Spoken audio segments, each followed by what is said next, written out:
no faint hearts in Fort Worth. Those were the words of President John F. Kennedy right here on this very spot on the morning of November 22nd, 1963. Of course, at that time, nobody would have known that that was his last public speech and that within a few hours, he would be dead and the nation be left in shock. I'm Evan Onstot, and along with Jacob Bradford, over the next 30 minutes, we will retrace the footsteps of our 35th president, then and now, on the 50th anniversary of his assassination. There are no faint hearts in Fort Worth, and I appreciate.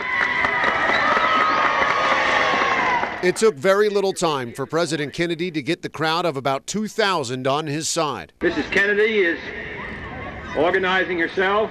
It takes longer. For the president, it was a trip to shore up political support at a time when Texas still voted largely for Democrats. Kennedy spoke of the Cold War, the space race, and responsibility. That strength depends upon the willingness of the citizens of the United States to assume the burdens of leadership. I know one place where they are. Here in this rain, in Fort Worth, in Texas, in the United States, we're going forward. Thank you.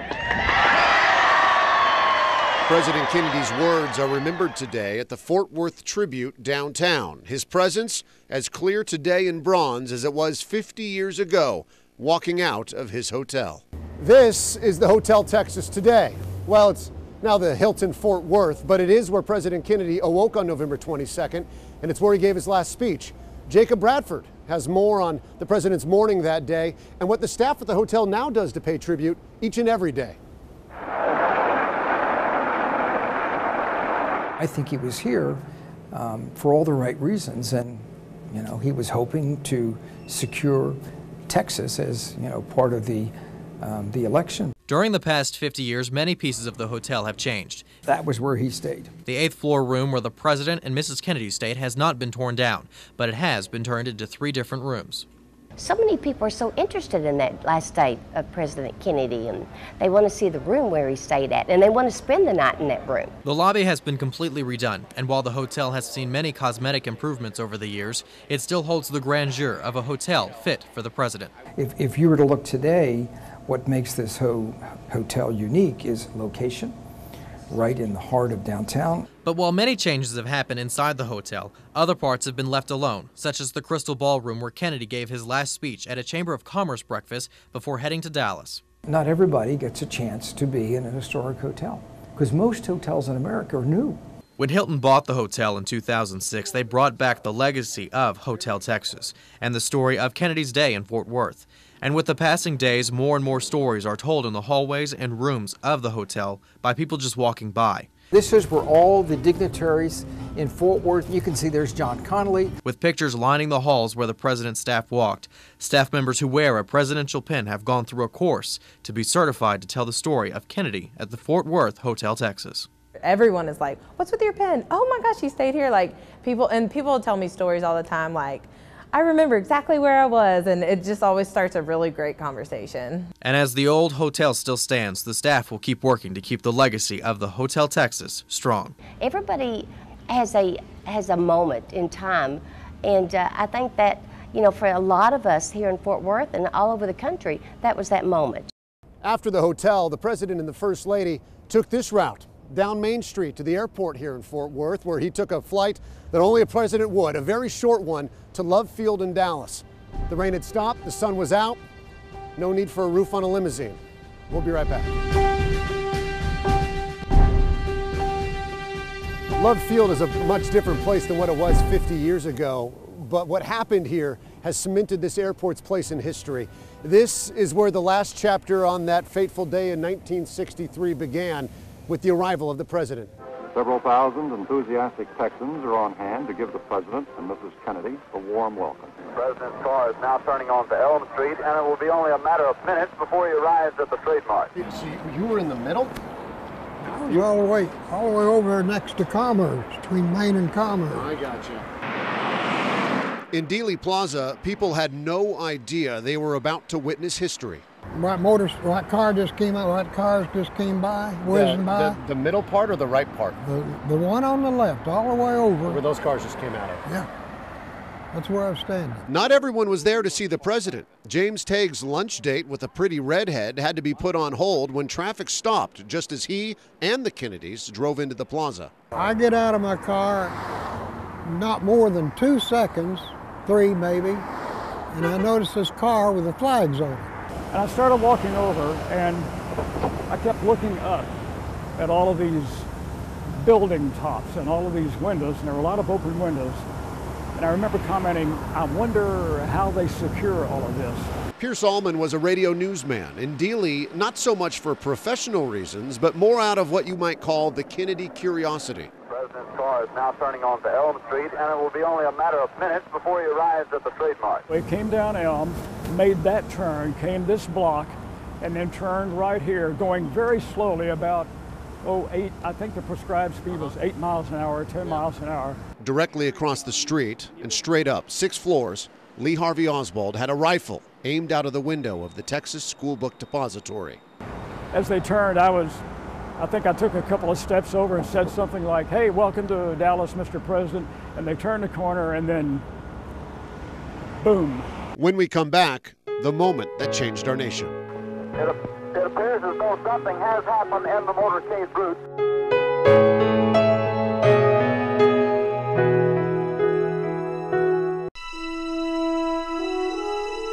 This is Dealey Plaza. In fact, I'm standing on the infamous grassy knoll. The presidential motorcade came down Main Street onto Houston and then took a left onto Elm, and in doing so, went right in front of the Texas School Book Depository, and upstairs on the 6th floor in the window far to the right, an assassin lay in wait.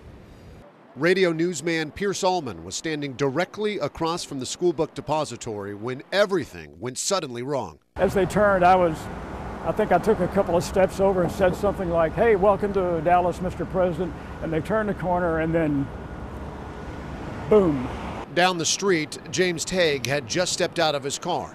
And no more than do that, then I hear somebody throwing a firecracker. It was actually the first shot.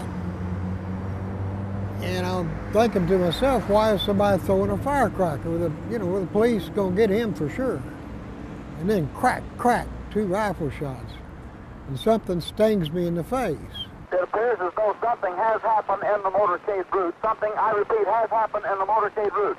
Allman looked across the street and saw people in the lower floors of the School Book Depository leaning out the windows and looking up. To this day, I couldn't tell you if I saw the rifle barrel or not, but on the second shot, it was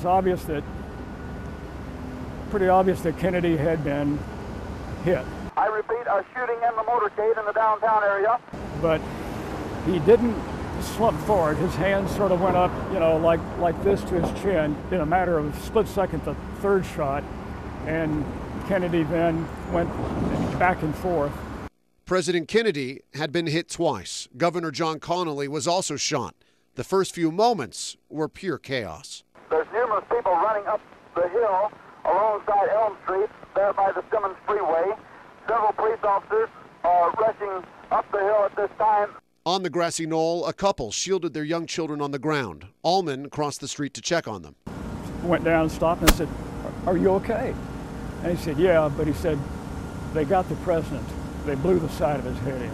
So we crossed the street just in time to hear this guy sobbing. His head exploded, his head exploded. And the policeman asked him whose head. He says, "The president's." And he looked up at me and says, "You got blood on your face." Well, I forgot all about being stung in the face with all of what had happened. And I reached up, and yeah, there's blood.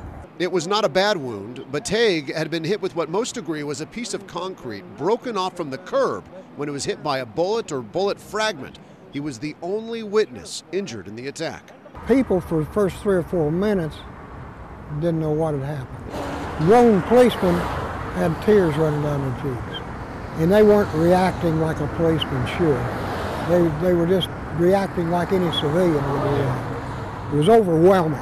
Frankly, did I really see what I saw? I mean, there was just, an air of disbelief that this had really happened. In just moments, Allman had gone from curious Kennedy spectator to horrified witness to, again, radio newsman. He ran into the school book depository not to find the shooter, but to find a phone. It turns out he might have done both. But I asked the guy in the doorway, I said, "Where's the phone?" And he jerked his thumb and he said, "In there." Later, Allman was told by the Secret Service that man was almost certainly Lee Oswald trying to flee the scene of the crime. And while the manhunt for Oswald was continuing, the race to save the life of the president and the governor of Texas was just beginning. The motorcade sped out of Dealey Plaza toward Parkland Hospital, 4.6 miles away. Police and news crews trying to keep up. We understand Governor and Mrs. Connolly are in the car with President and Mrs. Kennedy. We can't see who has been hit, if anybody's been hit, but apparently something is wrong here. Something is terribly wrong. They're approaching the entrance now to Parkland Hospital, traveling at a high rate of speed. Already police cars converging on Parkland from every angle, from every point. This is Jacob Bradford at Parkland Hospital. That afternoon in 1963 was unlike any other. Americans standing outside the emergency room, worried about their leader. Today, Parkland Hospital is much larger than it was 50 years ago. But the focus of those who work here hasn't changed at all. However, their tools have changed greatly, and that helps modern trauma teams treat every patient like they're the President of the United States. Today, the trauma room where President Kennedy was treated is marked with this plaque, and this space is now a waiting room. Although 50 years have passed since the traumatic events of that day, the legends of the doctors and nurses who were there to save the president's life still roam the hallways of Parkland Memorial Hospital. Every day that we put on our scrubs and put on our boots and come to work, knowing that we are going to be not only walking in the same halls, but carrying on the legacy of the surgeons who were here on that day. Parkland Hospital has been advised to stand by for a severe gunshot wound. For Dr. Jones and McClellan, those were the calls to action to save the Commander-in-Chief's life 50 years ago. When I was in the cafeteria when they were paging physician stat, and that's when the operator told me that the president had been shot and they were bringing him to the emergency room and they needed physicians. And we went down there, Dr. Perry and I did, and saw him motionless on the table with a small wound in the front of his neck and an undetermined amount of wound in the back of the head. I was standing at the head of the stretcher that he was lying on, and of course blood was pouring from his head, and I had on just a suit like this because I didn't have time to change into, surgical scrubs, and so my entire suit was soaked in blood. And as I've often said, that gives you an adrenaline flush and rush, and you just think, and then you immediately say, okay, we've got to do something here. In downtown Dallas, a priest has been ordered. Emergency supplies of blood also being rushed to the hospital. The President of the United States is dead. What happened that day right here at this spot half a century ago still has an impact on so many Americans. Some say that it's the day modern America lost its innocence. And when we come back, we're going to talk to Americans who say they will never forget the experience of November 22nd, 1963.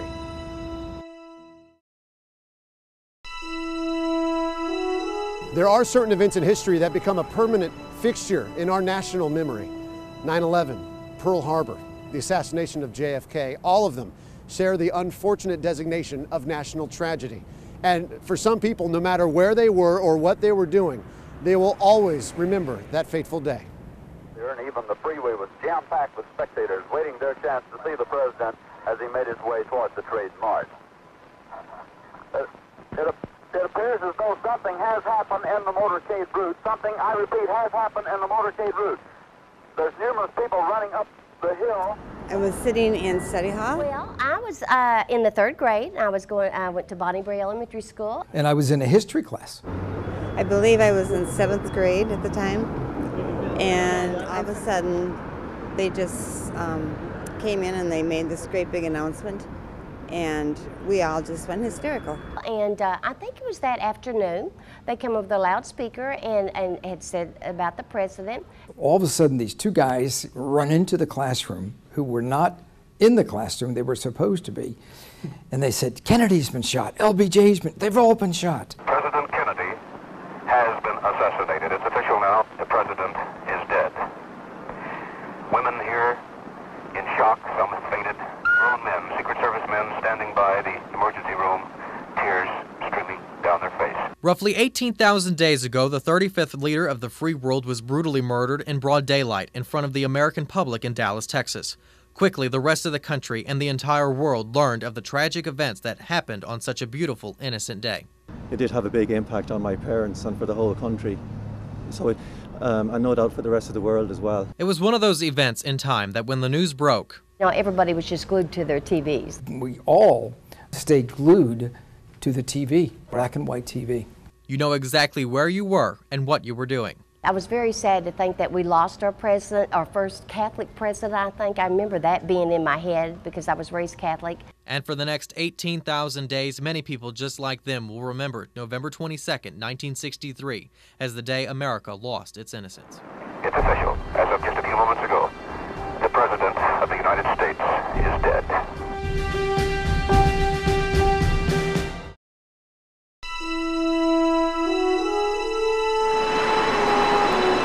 Visit Dealey Plaza today, and you can tour the school book depository. And that came from the FBI, from the Warren Commission? Built for the Warren Commission. Its famous 6th floor has been turned into a museum.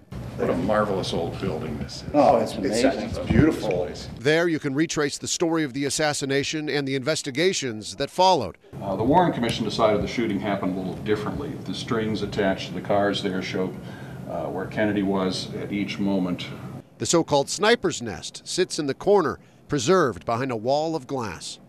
The scratches and marks in the wooden floor that are in the crime scene photos from 1963 are still there.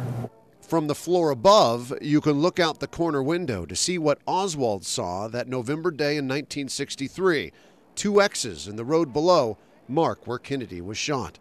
One of the newest exhibits is this suit worn by Jim Lavelle, the Dallas detective who was handcuffed to Lee Oswald when Oswald was shot 2 days later by Jack Ruby. Well, he was as calm as you are sitting right there, and he didn't show any more emotion than you're showing. Lavelle still lives in Dallas. He's 93, and 50 years later, he remembers clearly the 2 days Oswald was his prisoner. Starting out Friday afternoon, we got death threats on him. They were going to take him away from us and do all sorts of things to him. And we must have had 100 calls. Oswald was originally arrested for the murder of police officer J.D. Tippit, who he shot about 45 minutes after Kennedy drove into Dealey Plaza. By the time Lavelle prepared to move his prisoner to the Dallas County Jail, the name Lee Harvey Oswald was known worldwide. There's an ominous symbol in Lee Harvey Oswald's murder weapon as he is taken to the city jail. I told him, I said, Lee, if anybody shoots at you, I hope they're as good a shot as you are. And meaning, of course, it hit him and not me. And he kind of laughed. He said, oh, nobody's going to be shooting at me. What happened next happened on live TV with much of the nation watching. He's been shot.